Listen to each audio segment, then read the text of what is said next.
We are live now. Welcome to middle education. लीजिए students, finally अब आपके सामने प्रेजेंट करने जा रहा हूं एमपी बोर्ड टॉपर सीरीज 2024। इसमें टारगेट है कि कक्षा 10वीं के बच्चों को मध्य प्रदेश में टॉप कराना है। इसी सिलसिले में अब आपके सामने कक्षा 10वीं सोशल साइंस चैप्टर नंबर 3, आपके चैप्टर का नाम है जल संसाधन, इसके सभी एमसीक्यू को कवर करेंगे। इसके पहले already chapter first and second के सभी एमसीक्यू अपलोड कर दिए गए हैं। अगर तुमने उस वीडियो को नहीं देखा तो लिंक डिस्क्रिप्शन बॉक्स में है। इसके अलावा प्लेलिस्ट में जाकर के आसानी से टॉपर सीरीज के एमसीक्यू से जुड़ सकते हैं। देखिए, टोटल फ्री है। अगर आप वीडियो को बहुत अच्छे से और ध्यान से देखते हो तो डेफिनेटली मध्य प्रदेश के टॉपर केवल और केवल आप बनेंगे और मिडिल एजुकेशन इसमें हेल्प करेगा। इतना ही नहीं, वीडियो के एंड में आपसे मैं एक क्वेश्चन ऑफ द डे का क्वेश्चंस पूछता हूं, जिसका आंसर आपको कमेंट बॉक्स में लिखना होता है। अगर तुम सीरीज में पहली बार जुड़े हो तो एक बार वीडियो देख के और वीडियो को एंड करना, मतलब पूरा देख के एंड करना। डेफिनेटली तुमको बहुत खुशी होगी और तुम्हारा नॉलेज एक नेक्स्ट लेवल में जाएगा। वीडियो में आगे बढ़ने से पहले एक चीज़ मैं बता देता हूँ। मेरे क्वेश्चन ऑफ द डे का जो पहला क्वेश्चन था, वो क्वेश्चन क्या था वो आपके सामने मैं प्रेजेंट कर देता हूँ और उसका सही आंसर आपको बता देता हूँ। 1 सेकंड, जस्ट अ वेट। ये था आपका क्वेश्चन ऑफ द डे का क्वेश्चन। हमारा प्रश्न कहता है कि चिपको आंदोलन कहाँ आयोजित हुआ था? तो इसका सही आंसर उत्तराखंड। जिन स्टूडेंट्स ने सही आंसर उत्तराखंड दिया था, वेरी गुड, वेल डन। ऐसे ही पढ़ाई करते रहें। चलिए, तो हम आज का वीडियो स्टार्ट करते हैं। वीडियो में आगे बढ़ने से पहले आप मेरे से सोशल मीडिया में कनेक्ट हो सकते हैं।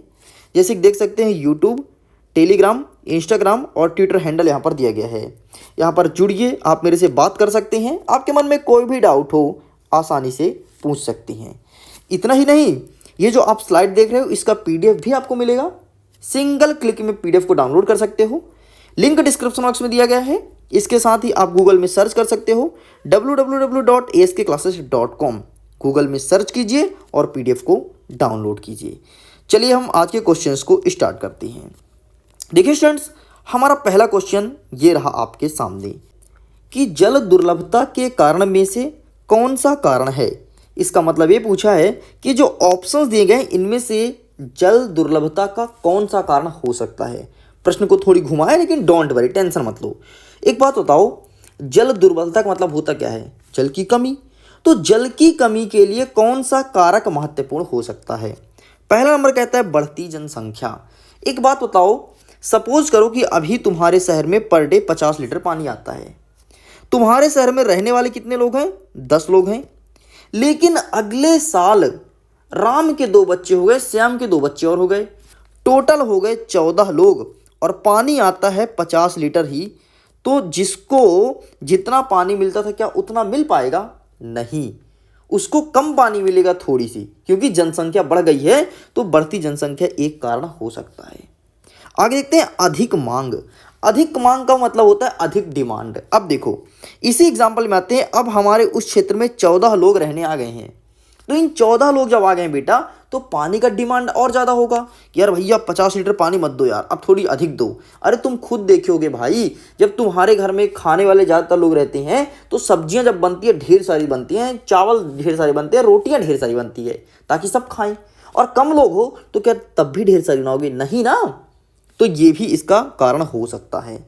आगे देखते हैं, बढ़ता शहरीकरण।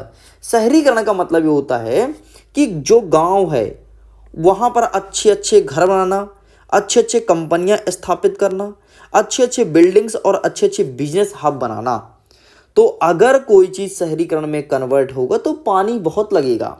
अरे भैया एक बात बताओ, तुम जब बिल्डिंग बनाते हो, एक मकान खड़े करते हो, तो उसमें कितना पानी लगता है यार? सबसे पहले मसाला को बनाने में, फिर तराई में पानी लगता है, फिर अरे पानी बिना तो होता ही नहीं है ना। तो ये भी एक कारण हो सकता है। तो इसका सही आंसर ऑप्शन नंबर द हो जाएगा। ये आपका करेक्ट आंसर है। आगे बढ़ते हैं, स्लाइड में नेक्स्ट क्वेश्चन हमारा क्या कह रहा है।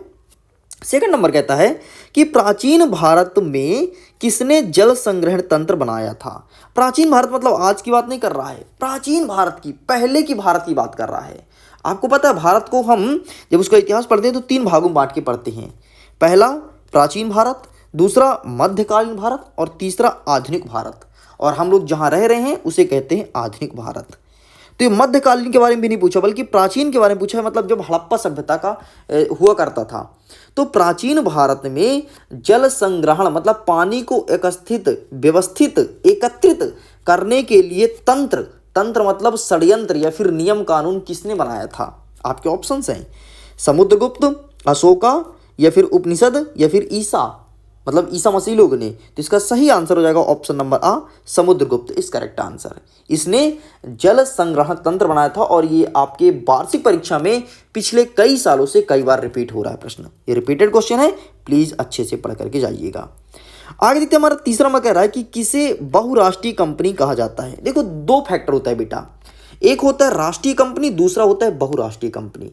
तो राष्ट्रीय कंपनी मतलब वे कंपनी जो हमारे देश के भीतर रहे, समझना, उसे हम कहेंगे राष्ट्रीय कंपनी। एग्जाम्पल भी दूंगा, जैसे टाटा, जो टाटा की गाड़ी है वो हमारे देश के अंदर ही गाड़ी बनाती है, इसे कहेंगे राष्ट्रीय कंपनी। लेकिन वे कंपनी जिसकी शाखाएं कई जगह हो जाए, जैसे अमेरिका में भी है, चाइना में भी है, पाकिस्तान में भी है, इसे कहेंगे बहुराष्ट्रीय कंपनी, मतलब बहुत से राष्ट्रों में फैला है।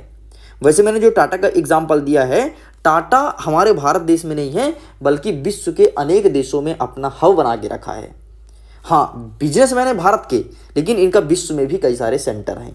ठीक, तो बहुराष्ट्रीय कंपनी जैसे आपका एप्पल हो गया, जो एप्पल का फ़ोन आता है, एप्पल का लैपटॉप आता है, वो भैया है तो अमेरिका का ना, लेकिन देखो चाइना में बिक रहा है, हिंदुस्तान में कितने लोग एप्पल लेते हैं। एप्पल का फ़ोन जिसके पास, ऐसा कहते हैं कि वो किडनी बेच के लिया, बहुत बड़ा आदमी है ना, ऐसा कहते हैं लोग। बाकी ऐसा कुछ नहीं बेटा, एप्पल का फ़ोन तुम भी खरीद सकते हो, अफोर्डेबल है, इतना महंगा भी नहीं है। हाँ, ये है कि और फ़ोन के अकॉर्डिंग महंगा है, लेकिन सब लोग लेते नहीं क्योंकि काम नहीं है। क्या मतलब इतना पैसा वेस्ट करने से ना। तो उसे कहेंगे बहुराष्ट्रीय कंपनी, मतलब जिसका स्थापना या जिसका स्वामित्व या फिर जिसका व्यापार अनेक देशों में हो, उसे बहुराष्ट्रीय कंपनी कहेंगे। आपके ऑप्शंस क्या कहते हैं? केवल एक देश में कार्य करने वाली कंपनी? नहीं, अगर एक देश में काम करी तो उसे कहेंगे राष्ट्रीय कंपनी। दो या दो से अधिक देशों में कार्य करने वाली कंपनी? हाँ, हमारा उत्तर मिल गया, ये हमारा सही उत्तर हो जाएगा।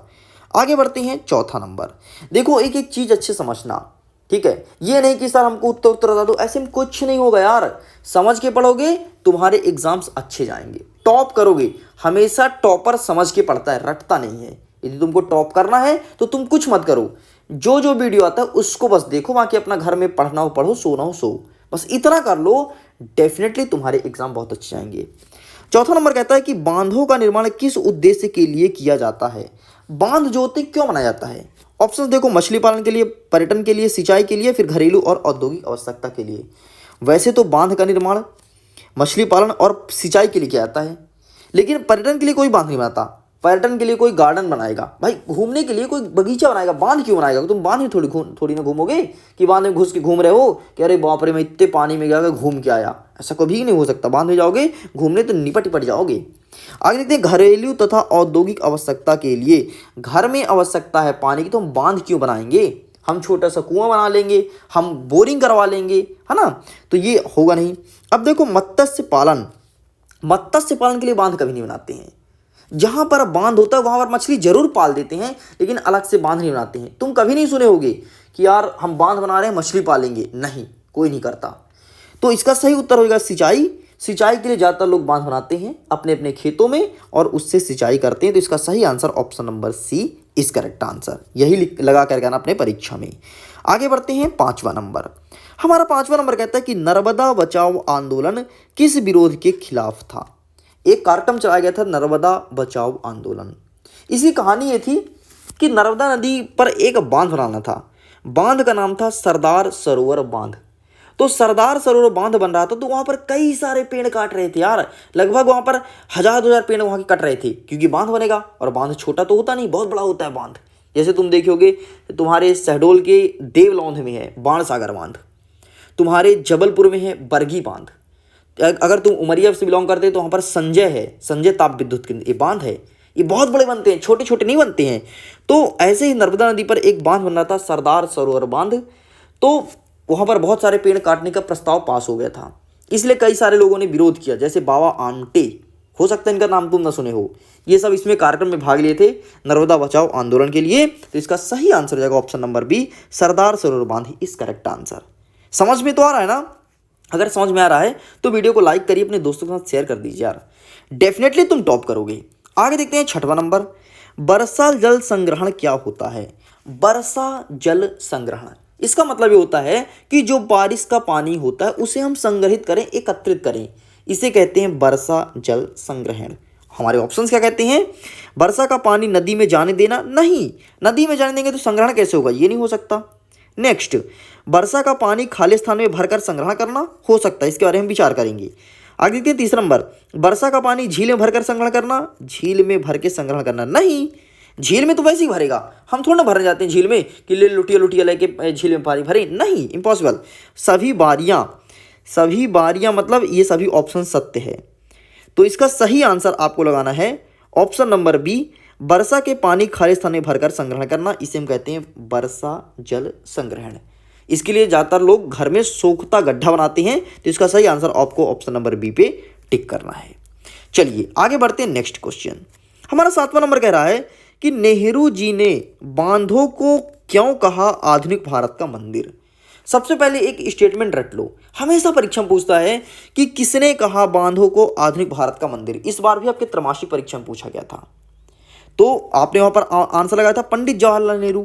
अब यहां पर प्रश्न घुमा के पूछ दिया कि पंडित जवाहरलाल नेहरू ने बांध को आधुनिक भारत का मंदिर क्यों कहा है? हमारे ऑप्शंस कहते हैं कृषि विकास के लिए, सिंचाई के लिए, बिजली उत्पादन के लिए, या उनके योगदान के लिए। उनके किनके? ये सभी जो 3 ऑप्शंस दिए हैं, तो इसका सही आंसर लगाओगे ऑप्शन नंबर बी, सिंचाई के लिए उन्होंने बांधों को आधुनिक भारत का मंदिर कहा है। Option number B is correct answer. आपके कितने सही हो रहे हैं आप मुझे कमेंट्स में जरूर बताना। आगे बढ़ते हैं नेक्स्ट।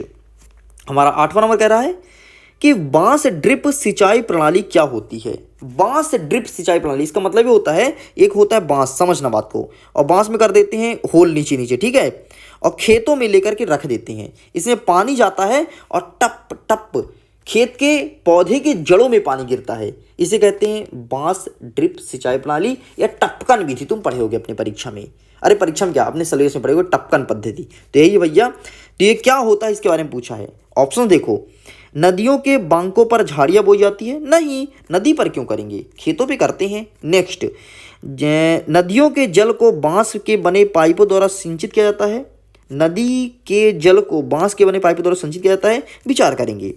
7 नंबर, जल वाहिकाओं का निर्माण करती है या फिर बांधों का निर्माण करती है, तो इसका सही आंसर ऑप्शन नंबर बा हो जाएगा। नदी से हम जल लाते हैं और सिंचाई करते हैं, देखो मैंने पहले बोला था सिंचाई करते हैं, पौधे के उपयोग में लाई जाती है इसके पानी को, तो इसका सही आंसर ऑप्शन नंबर बा इस करेक्ट आंसर। देखो बेटा इसमें सीधे तौर पर नहीं दिया है, इसमें घुमा के प्रश्न पूछा है कि एनसीईआरटी है ना, और एनसीईआरटी जब कभी प्रश्न बनाओ तो ऐसे ही बनाना चाहिए। अगर मैं सिंपल बना दूंगा तो तुम जल्दी जल्दी आंसर कर दोगे, तो मजा नहीं आएगा, तुमको कुछ सीखने को तो मिले तब तो पता चलेगा। और इस बार पैटर्न जो पेपर का पैटर्न है वो ऐसे ही कुछ देखने को मिलेगा। आगे देखते हैं नेक्स्ट। 9वां नंबर कहता है बांस ड्रिप सिंचाई प्रणाली का उपयोग किसके लिए किया जाता है? मैंने आपको पहले ही बताया है कि कृषि सिंचाई के लिए किया जाता है, अर्थात ऑप्शन नंबर सा इस करेक्ट आंसर। देखिए यहां पर समझा था आपको अच्छे से, ओके, तो ऑप्शन नंबर सा इसका करेक्ट आंसर हो जाएगा। चलिए आगे बढ़ते हैं और अंतिम और 10वें प्रश्न को हम कवर करते हैं। 10वां नंबर कहता है पहाड़ी क्षेत्र में किस तरीके से वर्षा जल संचयन किया जाता है? मतलब अगर तुम पहाड़ पे निवास कर रहे हो, रहते हो, तो यहाँ पर किस प्रकार से तुम अपने वर्षा को संग्रहित करोगे, बचाओगे?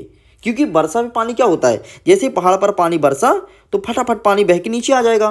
तो भाई अगर तुम पहाड़ पे रह रहे हो तुमको पानी तो चाहिए ना, तो इसके लिए हमको करना पड़ेगा पालर पानी में। अच्छा, पालर पानी क्या होता है?